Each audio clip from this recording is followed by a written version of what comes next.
വടകര എന്ന് പറയുമ്പോൾ ആദ്യം ആരാണ് നമ്മുടെ മനസ്സിലേക്ക് ഓർമ്മയിലേക്ക് നമ്മുടെ മനസ്സിലേക്ക് കോടി വരിക? അതേ വ്യക്തി തന്നെ ഉണ്ട്. വടകരയിൽ UDF സ്ഥാനാർത്ഥി ശ്രീമതി KK രമ നമ്മളോടൊപ്പം ഉണ്ട്. കടുത്ത രാഷ്ട്രീയ പോരാട്ടം നടക്കുന്ന ഒരു നിയമസഭാ തെരഞ്ഞെടുപ്പാണിത്. പിണറായിയുടെ മൂന്നാം മൂഴ അല്ലെങ്കിൽ LDF സർക്കാരിൻ്റെ മൂന്നാം മൂഴ ഉണ്ടാവുമോ അതോ UDF ശക്തമായി തിരിച്ചു വരുമോ എന്നതാണ് എല്ലാവരും ചോദിച്ചുകൊണ്ടിരിക്കുന്നത്. ആ പോരാട്ടത്തിൽ വടകരയിൽ നിന്ന് നയിക്കുന്ന ആളാണ്.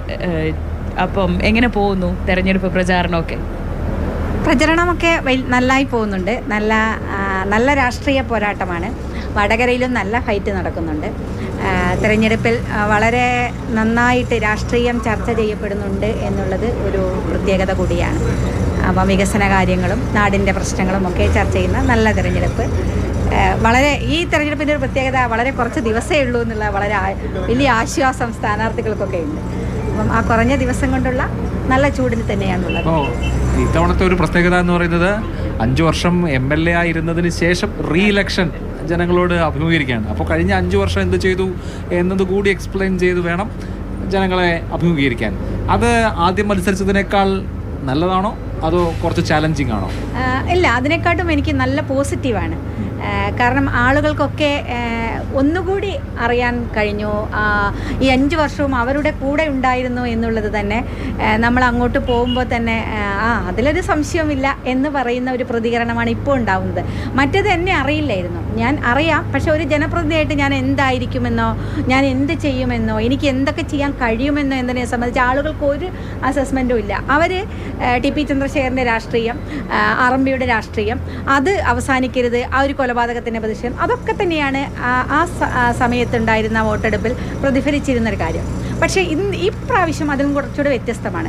എൻ്റെ പ്രവർത്തനങ്ങൾ കൂടി തീർച്ചയായിട്ടും വിലയിരുത്തപ്പെടും. ഞാൻ ജനങ്ങളുടെ കൂടെ ഉണ്ടായിരുന്നോ, ഞാൻ എന്തെങ്കിലും ഇവിടെ ചെയ്തിട്ടുണ്ടോ, ജനപ്രതി എന്ന നിലയ്ക്ക് എന്നെക്കൊണ്ട് എന്തെങ്കിലും ഗുണമുണ്ടായിട്ടുണ്ടോ എന്നതൊക്കെ ജനം ചർച്ച ചെയ്യും എന്ന് എനിക്ക് നന്നായിട്ടറിയാം. അപ്പോൾ അത് നല്ല പോസിറ്റീവായിട്ടുള്ള ഒരു എനർജിയാണ് എനിക്ക് കിട്ടിക്കൊണ്ടിരിക്കുന്നത്. അത്ര നെഗറ്റീവ്സ് ഒന്നും, ഒരുപാട് കാര്യങ്ങൾ നമുക്ക് എന്തായാലും ഉണ്ടാവും, കുറേയേറെ പ്രശ്നങ്ങൾ. പക്ഷേ നല്ല പോസിറ്റീവായിട്ടുള്ള ഞാൻ കുറച്ചുകൂടി സ്മൂത്തായിട്ടാണ് എനിക്ക് ഈ ഇലക്ഷൻ അനുഭവപ്പെടുന്നത്. ഈ നേരത്തെ ഞാൻ പറഞ്ഞു, സംസ്ഥാന രാഷ്ട്രീയം ഉറ്റുനോക്കുന്നത് ഇങ്ങനെ ഒരു മൂന്നാം മൂഴമൊക്കെ ചരിത്രത്തിൽ ഒരു മൂന്നാം മൂഴം ഉണ്ടാവുമെന്നൊക്കെയാണ്. അപ്പോൾ കഴിഞ്ഞ 5 വർഷം നോക്കിയാൽ UDFിൽ നിന്ന് ഏറ്റവും ശക്തമായ രാഷ്ട്രീയ വിമർശനങ്ങൾ ഉന്നയിക്കുകയും രാഷ്ട്രീയ പോരാട്ടം നടത്തുകയും ചെയ്ത ഒരു സാന്നിധ്യമായിരുന്നു രമ ചേച്ചിയുടേത്. അപ്പോൾ ഇത്തവണ ഈ തെരഞ്ഞെടുപ്പിൽ ചെയ്ത വികസനങ്ങൾ പൂർത്തിയാക്കാൻ ഒരു മൂന്നാം മൂഴം എന്നാണ് LDF ആവശ്യപ്പെടുന്നത്. UDFിൻ്റെ ഒരു പ്രതീക്ഷ എന്താണ്? എങ്ങനെ, എവിടെ നിന്ന് വിജയിക്കാൻ ആവശ്യമായ അല്ലെങ്കിൽ ഒരു വലിയ ഭൂരിപക്ഷത്തിൽ ആവശ്യമായ ആ സീറ്റുകൾ ഉണ്ടാവും?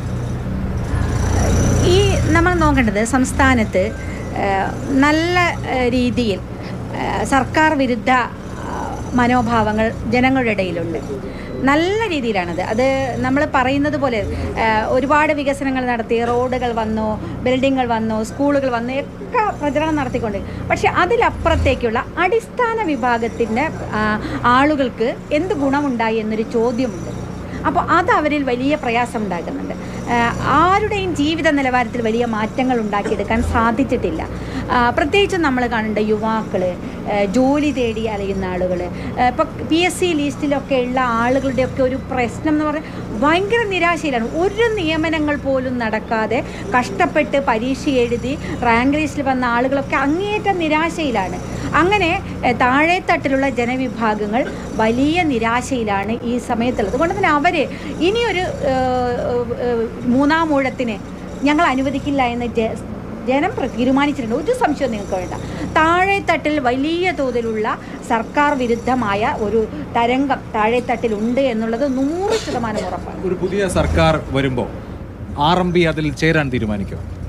ഇല്ല, RMB നിലവിൽ ഒരു ഇടതുപക്ഷ പാർട്ടിയായിട്ട്, ഒരു കമ്മ്യൂണിസ്റ്റ് പാർട്ടിയായിട്ട് നിലനിൽക്കുക. ഞങ്ങൾ UDFിൻ്റെ ഭാഗമല്ല.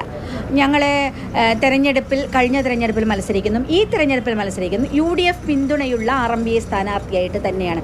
അതുകൊണ്ടാണ് ഞങ്ങൾ കഴിഞ്ഞ പ്രാവശ്യം അതിൽ ചേരാത്തത് കൊണ്ട് തന്നെയാണ് ഞങ്ങൾക്ക് വ്യത്യസ്തമായിട്ട് നിലപാട് സ്വീകരിക്കാനും വ്യത്യസ്തമായ കാര്യങ്ങൾ അവതരിപ്പിക്കാനും ഒരു പ്രശ്നവുമില്ലായിരുന്നു UDF നേതൃത്വത്തിൻ്റെ ഭാഗത്തുനിന്ന്. അതാണ് നമ്മൾ കാണേണ്ട ഒരു ജനാധിപത്യം.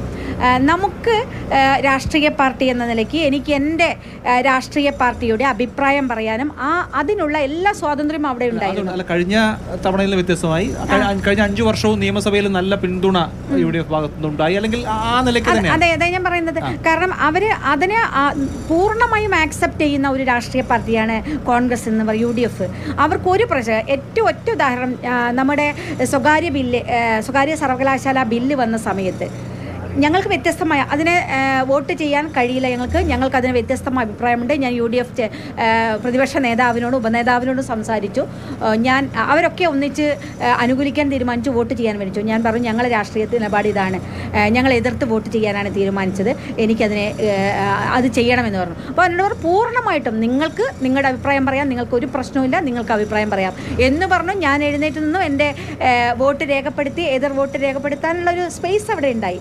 അതാണ് ജനാധിപത്യം എന്ന് പറയുന്നത്. അത് തുടരും, തീർച്ചയായിട്ടും അങ്ങനെ തന്നെയാണ് ഇനിയും പോകാൻ ഉദ്ദേശിക്കുന്നത്. അധികാരം എന്ന് പറയുന്നത് ഏത് രാഷ്ട്രീയ പാർട്ടിക്കും അവരാഗ്രഹിക്കുന്ന ഒന്നാണ്, അധികാരത്തിലെത്തുക, നമ്മൾ ആഗ്രഹിക്കുന്ന തരം പ്രവർത്തനം നടത്തുക. അപ്പോൾ ഈ ഇടത് നിലപാടുമായി UDFൻ്റെ ഭാഗമാവാതെ UDF പിന്തുണയോടെ നിൽക്കുക. അവർ അധികാരത്തിലെത്തുമ്പോഴും അർപ്പിക്കില്ല ആഗ്രഹങ്ങൾ. അല്ല, അതിൽ രാഷ്ട്രീയ നിലപാടുകൾ കൂടി അതിൻ്റെ ഒരു പ്രധാനപ്പെട്ട കാര്യമാണ്. ഞങ്ങളങ്ങനെ ഒരു ആലോചന പോലും വരേണ്ട ആവശ്യമില്ല. കാരണം UDF എന്ന് പറയുന്ന സംവിധാനത്തിൻ്റെ ഭാഗമല്ലാത്ത ഒരാളെ ആ മന്ത്രിസഭയുടെ ഭാഗമാക്കുമെന്ന് പറയുന്നതിൻ്റെ ചർച്ച പോലും പ്രസക്തമല്ല എന്നുള്ളതാണ് എൻ്റെ പക്ഷം.